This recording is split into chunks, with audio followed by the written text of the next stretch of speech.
Telugu Desam party నాయకులు తిరుమల లడ్డూపై విష ప్రచారం చేస్తున్నారు.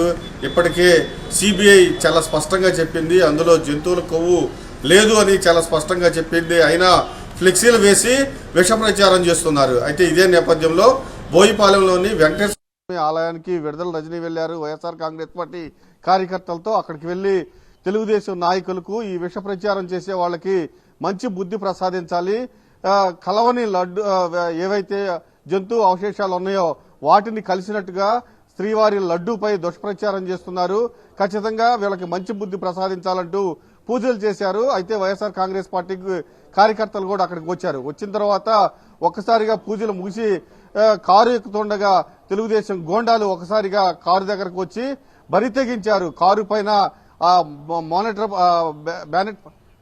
బ్యానెటర్ పైన కొట్టి కారు పగలగొట్టడానికి ఒక ప్రయత్నం చేశారు. పూర్తిగా దాదాపు 20 నిమిషాల పాటు తెలుగుదేశం గోండాలు బరి తెగించి కారుపై దాడి చేయడానికి ప్రయత్నించారు. అప్పుడే కారులో ఉన్నారు. అయితే ఇదే నేపథ్యంలో వైఎస్ఆర్ కాంగ్రెస్ పార్టీ కార్యకర్తలు కూడా ఒక్కసారిగా ఆ దాడిని ఎదుర్కొనే ప్రయత్నం చేశారు. పూర్తిగా తెలుగుదేశం ఎవరైతే గోండాలు దాడి చేయడానికి ప్రయత్నించారో వాళ్ళందరినీ తిప్పికొట్టడానికి ప్రయత్నించారు.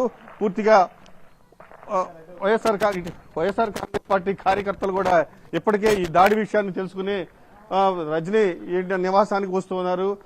విడుదల రజనీ అంతా ఉన్నారు. మేడం ఏం జరిగింది, అసలు ఏం జరిగింది? ఏదైతే చంద్రబాబు నాయుడు గారు కల్తీ నెయ్యి అని చెప్పి విష ప్రచారం చేశారో, అవాస్తవాలని ప్రజల్లోకి తీసుకువెళ్లారో దాన్ని చూసాము. మరి సిబిఐ ఏదైతే తమ ఛార్జ్ షీట్ లో వెలగుందో, అలాగే మన ఎన్డీడీబీ కూడా తమ యొక్క రిపోర్ట్ లో there is no animal fat అని చెప్పి స్పష్టం చేసిందో, మరి చంద్రబాబు నాయుడు గారు చేసినవి ప్రచారాలన్నీ కూడా అవాస్తవాలు. వైఎస్ఆర్ కాంగ్రెస్ పార్టీ మీదకి, అలాగే మా నాయకుడు జగన్మోహన్ రెడ్డి గారి మీదకి, మా మీద ఇలాంటి విష ప్రచారం చేశారు.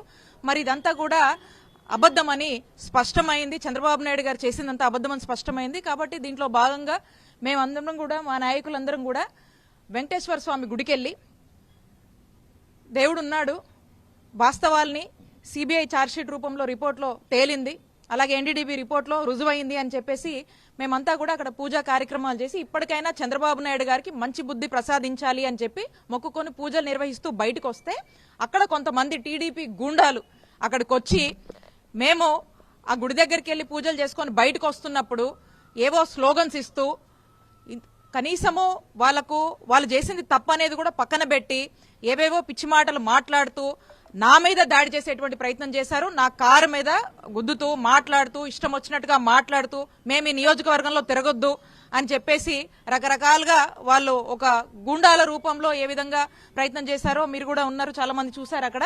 కాబట్టి ఇక్కడ మనము గతం ఎప్పుడైతే ఈ కూటమి ప్రభుత్వం అధికారంలోకి వచ్చిందో అప్పటి నుంచి చూస్తా ఉన్నాము, అనేక కేసులు పెట్టి ఇబ్బందులు పెడుతున్నారు మమ్మల్ని.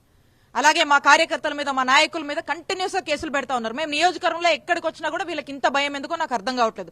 ప్రజల పక్షాన, రైతుల కోసం కావచ్చు, స్టూడెంట్స్ సంబంధించినటువంటి విషయాలు కావచ్చు, ఆరోగ్య రంగంలో సంబంధించినటువంటి విషయాలు కావచ్చు, దేని మీద, మెడికల్ కాలేజ్ మీద కావచ్చు, ఏ కార్యక్రమం అయినా కూడా మేము యాక్టివ్ గా పార్టిసిపేట్ చేసి బయటకు వస్తే ప్రజల పక్షాన నిలబడి ఒక గొంతుగా మారి పోరాడుతా ఉంటే మరి వీళ్ళంతా కూడా ఈ విధంగా మా మీద దాడి చేయడము, కేసులు పెట్టడం, ఎప్పటికప్పుడు మా గొంతు నొక్కేసే ప్రయత్నం చేస్తా ఉన్నారు.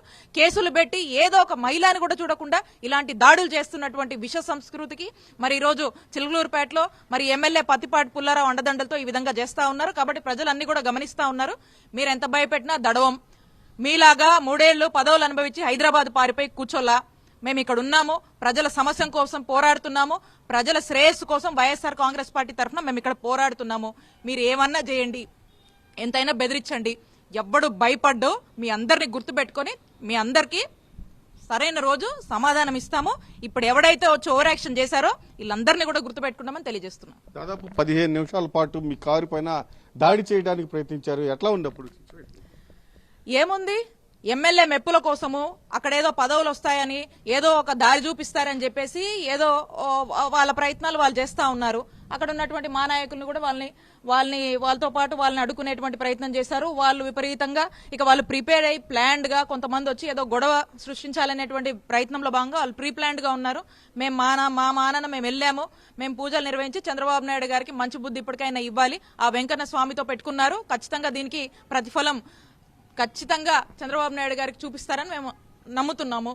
కాబట్టి మేమందరం ప్రశాంతంగా పూజలు నిర్వహించుకొని బయటకు వస్తున్న టైంలో ఇలాంటి దాడి మా మీద చేస్తా ఉన్నారు. కాబట్టి ఎవరిని మేము చూస్తా ఉన్నారు, ఆడపిల్ల మీద కూడా ఇలాంటి రాజకీయాలు మీరు చేస్తా ఉన్నారంటే మీరు ఎంత మీ మీ మీ మీ గ్రాఫ్ ఇక్కడ ఎంత పడిపోతుందో, మీరు చేస్తున్నటువంటి అరాచకాలు, మీరు చేస్తున్నటువంటి ఇల్లీగల్ యాక్టివిటీస్, మీరు చేస్తున్నటువంటి ప్రతిదీ కూడా ప్రజలు గమనిస్తున్నారు.